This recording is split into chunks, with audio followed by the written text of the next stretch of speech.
Magandang gabi sa inyo mga tol. Magandang umaga o tanghali dyan sa inyo. Mga ka-DDS. Ito lang no, yung kay Tatay Digong sa nangyayari sa kanya ngayon na ginigipit masyado. Yan nga sa keso parang nakapasok na ang ICC sa bansa natin. Sana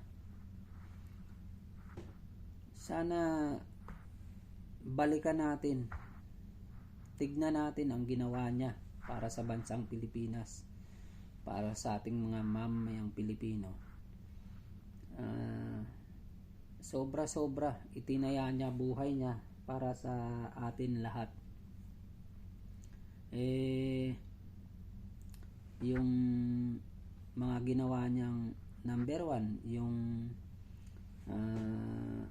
build project niya, yung mga nasingil niyang buwis na malalaking tao tulad na lang ng mga Philippine Airlines na yan, ABS-CBN, yung mighty na tabako na yan, ilang milyon ang nasingil niya dyan.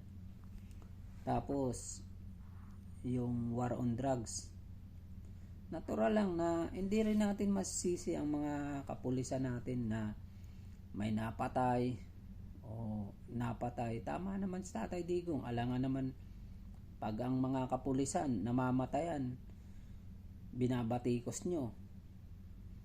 Pagka natural lang yung ganun, may mamamatay kasi lumaban. Pero tignan nyo naman, naging maayos ang takbo nung bayan nung si Tatay Digong, tahimik. Nagkaroon ng takot ang mga gumagawa ng karahasan, ang mga adik.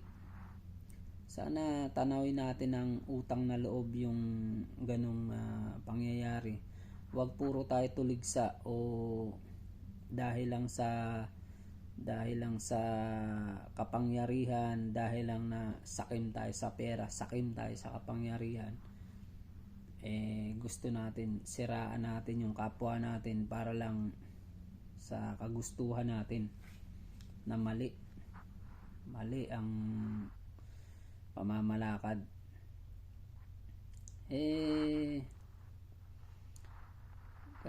Kay BBM, ang mali lang sa kanya, palagay na natin na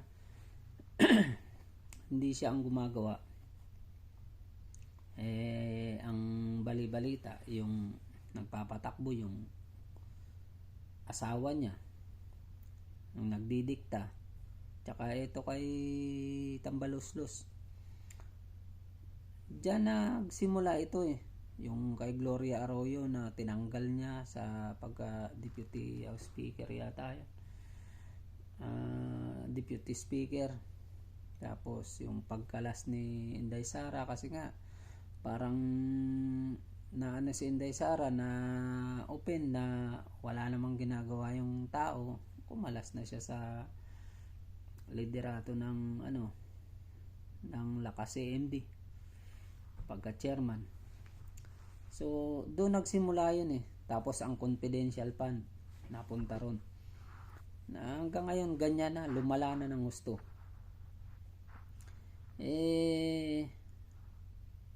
Ang mabigat dyan, si BBM nagbingi-bingihan, nagbulag-bulagan. Dapat sana hindi magiging ganito kung gumitna siya o nagsalita siya, nagsawalang kibusi. Tapos yung confidential fund, sabi ni Romualdez sa Japan, may basbas daw ni BBM ang pagkatanggal nun. Kung tutuusin naman talaga, walang magagawa ang sino man kung sabi ng presidente, huwag niyong pakialaman yan dahil kailangan yan, dahil inappoint niya naman si Inday Sara sa posisyon na ganyan. Tsaka unity team Bakit naging ganun? Mabigat nga dyan. Ayan, si Tatay Digong ngayon, ginigipit nyo sa tungkol sa war on drugs na yan, extrajudicial killing. Ano ba gusto nyong maging sa bansa natin? Kung hindi dahil sa war on drugs na yan, baka naging narco state na ang bansa natin. Ano ba gusto nyong masira yung mga mahal nyo sa buhay, mga mahal natin sa buhay? Para saan yung pagsisikap natin ng mga magulang kung malululong lang sa mga masasamang gawain, sa masasamang bisyo ang mga anak natin, apo natin? Kaya sana tanawin nyo ng utang na loob ang ginawa ni Tatay Digong sa mamayang Pilipinas at sa bansang Pilipinas, sa mamayang Pilipino. At kulang ang 6 na taon niya sa panunungkulan para maging maayos ang Pilipinas. Kung pwede nga lang siya na lang habang buhay yung presidente, siguro magiging mabuti o magiging tahimik ang bansang Pilipinas. Kaya lang kulang ang 6 na taon.